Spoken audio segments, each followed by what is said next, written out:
All right, this is what we're fixing today. We got some steers that got out, went through here. We're gonna have to weld that back. Got some tubing with us. We also got to fix. Back here. They pushed this board out, and they can squeeze right in between here. So we're gonna bring this out with tubing, just to close it up. They're a little sneaky, these steers. They know. Alright, this is the part I extended so they can't get through there anymore. Don't look at the welds. I'm learning. Actually didn't do too bad. Those 6011s, I'm alright. So now we gotta get all these cows over here. Separate those couple steers that got out. This is the patch I did on the other side here. Not beautiful, but it'll work.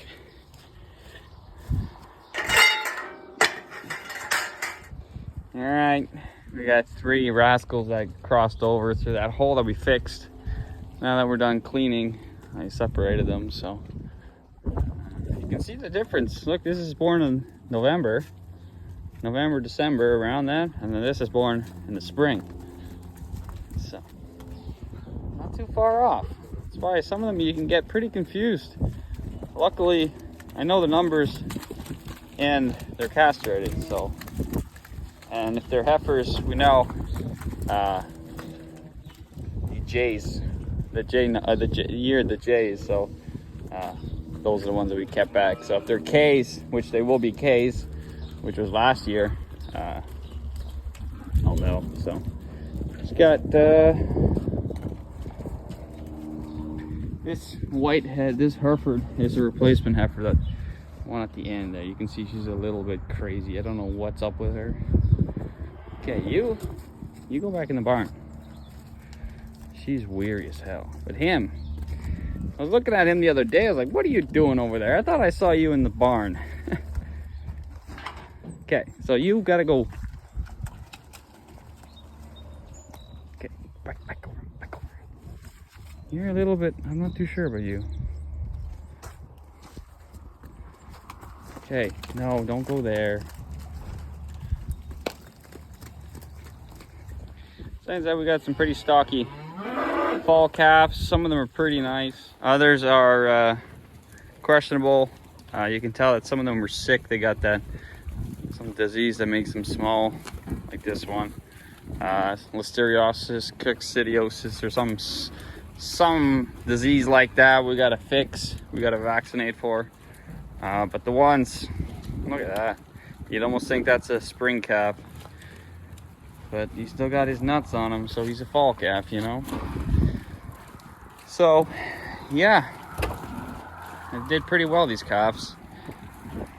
It's just a couple of them that make up the bunch that are a little slim. It's an intestinal disease or something they get, and they almost die, but then they never really come back from it. It takes them a long time. This guy clearly didn't have it. And you can see this one's a little slim. I don't know what it does. It kills their gut or something, but you can see like this one. You would think that's a... Okay, guys, let's go. Eat on the other side. Come on, let's go. So the idea, the plan is, anyways, I want to get this fall group cows out of here, just because we're going to be putting whenever the spring group starts calving, we want to put them here once they calve for a couple days until we put them on pasture. So I just want to get them up in the bush, but the bush wintering site has to be fenced yet, and we have to put up a watering system that we used on pasture before.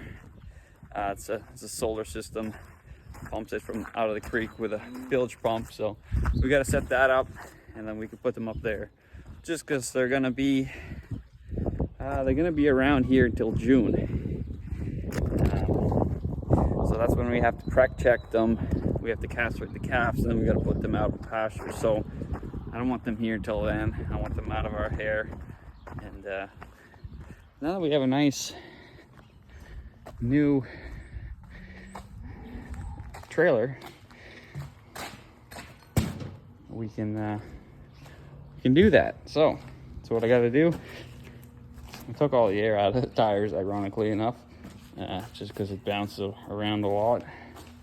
And I forgot to show you guys the hitch we made, but I got a hitch on here with a pin, and I just put that chain so we don't lose that pin.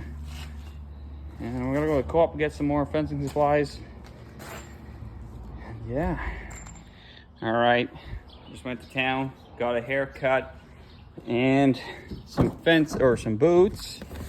Those are always essential. New boots for the spring, and some fencing equipment. And let me tell you something. I got myself a nifty idea for a new business. If anyone's interested in an online business, you buy cheap fencing equipment on Alibaba from China, and you get it delivered here, and you sell it online or locally, because I'm looking at the margins on some of this stuff and it's ridiculous. Fencing equipment, rubber gate handle, $8.90, almost $9 at the co-op, Alibaba. If you buy 1,000 or more, they're less than $1. Same with insulators.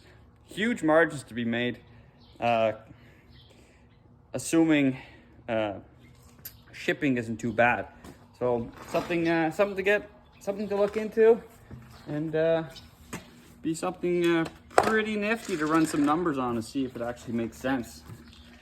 But for now, we're just changing tires, and we gotta get fencing. We gotta go to St. Andre and pick up some more fencing equipment. And Co-op doesn't have everything we need. Well, these tires are good for a little bit.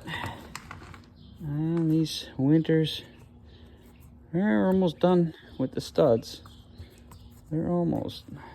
The nice thing about the studs, you run on them till the studs are done, and then you got practically new winter tires beneath them. So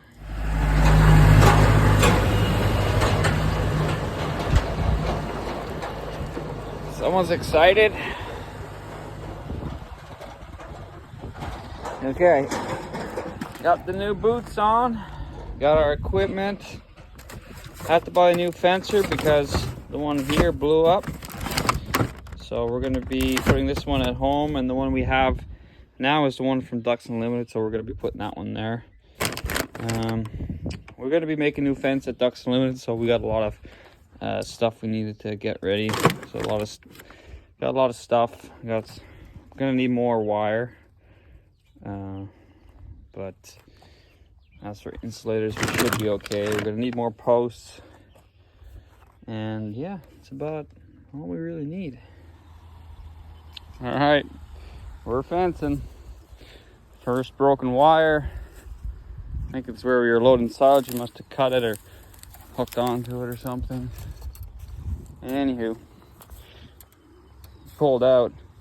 I've been cutting these suckers out for years now. We only got a couple left, but they used to splice two wires together. They would just kind of stick them in at each end, and I don't know if they would crimp them down or they would just hold.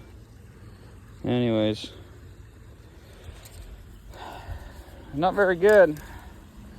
Nothing like just tying it. You know how to tie it properly, it's way better. So first I make just a loop like that, and then the next wire will go in,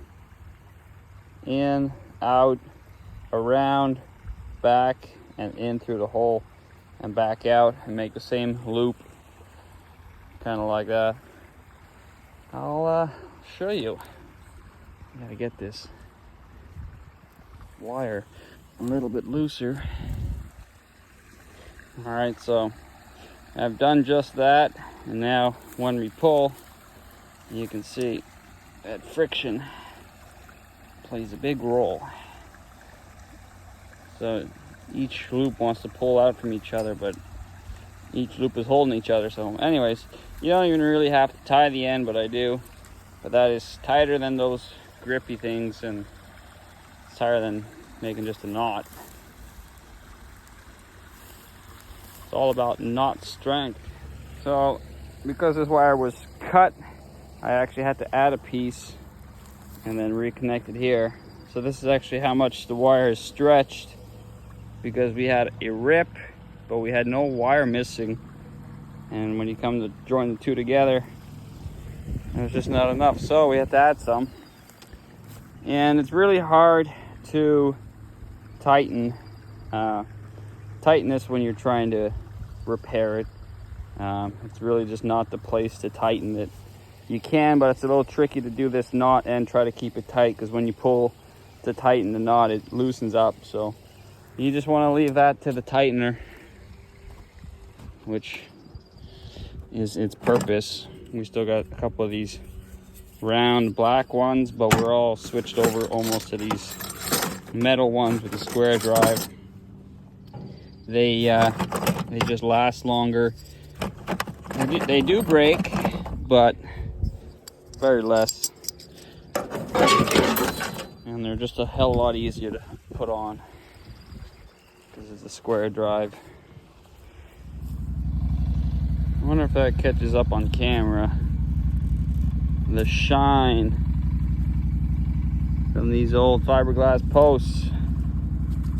You put your hand on that and you get fiberglass in your hand. So we just passed the chainsaw here, cut these little hawthorns down, and we got to place this post here. I think Devin ran over it with the tractor when he was loading. Okay, so it's a little bit high.